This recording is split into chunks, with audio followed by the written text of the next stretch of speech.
Welcome back to Writing Your Posterior Off. This is Lucinda Sue Crosby, and we've been talking a little bit today about tips that I have to help get your writing noticed. And I have a Twitter request. I love you, Twitterers. You're fantastic. For reading a little piece of my book, my award-winning book, Francesca of Lost Nation. So I'm going to talk a little bit about the importance of description in the narrative, and then I'm going to read an excerpt with your permission. Of course, you're not here, so you can't stop me. All right. Okay. So basically, even when you're writing articles for a newspaper, which can be very dry, you want to make sure that you're not telling the reader what they're thinking or telling the reader how something looked. You want to describe it. In other words, you're not going to put everything in their mind by what the character says or what you're writing. You're going to actually go into detail so that they get a sense of what is actually going on there. Because a lot of times the surroundings, whether it's the weather or whether it's dilapidated shacks or whether it's a totally dry desert landscape, lends credence and mood to the piece that you're expostulating at the moment. So it's very important that when you're doing this, you want to be like Jim Murray, who was a famous sports columnist, worked for the LA Times for years and years. And this guy, he could put you on Secretariat's back and the sweat from the horse's neck would be coming up into your face. This guy could put you in the mind of Martina Navratilova and Billie Jean King or Chris Evert or any of the other people, Steffi Graf, and you would be right on the court. You would be hearing the towel on their faces when they sat changing sides.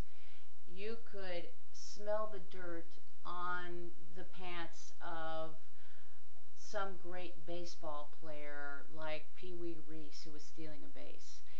Jim Murray had a way, in very few words or phrases, of putting you in the action, and you could picture it for yourself. You could smell the dirt or the wind or the rain. You could hear the crowd or you could hear the hoofbeats. He appealed to all the senses, and great writers of every stripe, no matter what they're writing, all have a similar way of engaging all the senses so that you are ready to rescind your universe in favor of my universe. I'm trying to invite you in, engage you, so that you want to continue in my universe.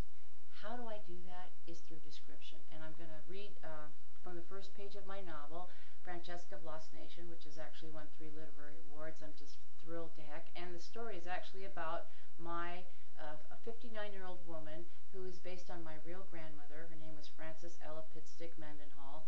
And in the book, she and her granddaughter Sarah experienced the adventures of a lifetime in the summer of 1947 in small town Iowa, which is Lost Nation. And I'm going to read a little bit. The first chapter is called Morning Music. I write of a morning in Eden, or more precisely in Lost Nation, Iowa, in June of 1947. A pale melon of sun peeked over a strand of rolling hills, and, safe and sleepy in my bed, I could hear our red-shouldered hawk calling to its mate.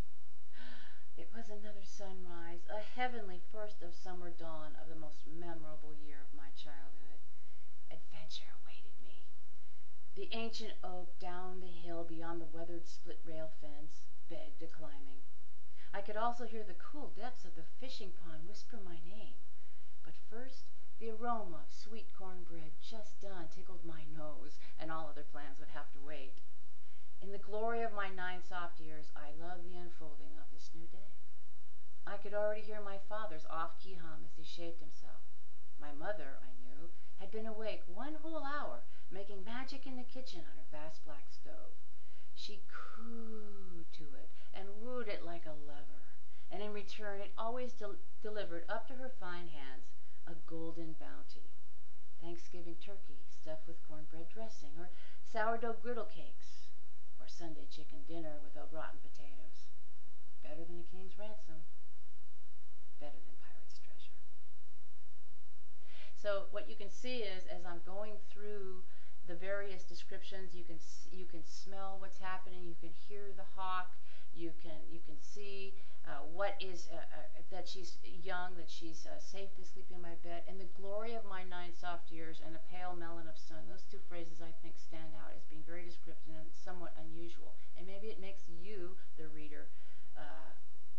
something in a brand new way.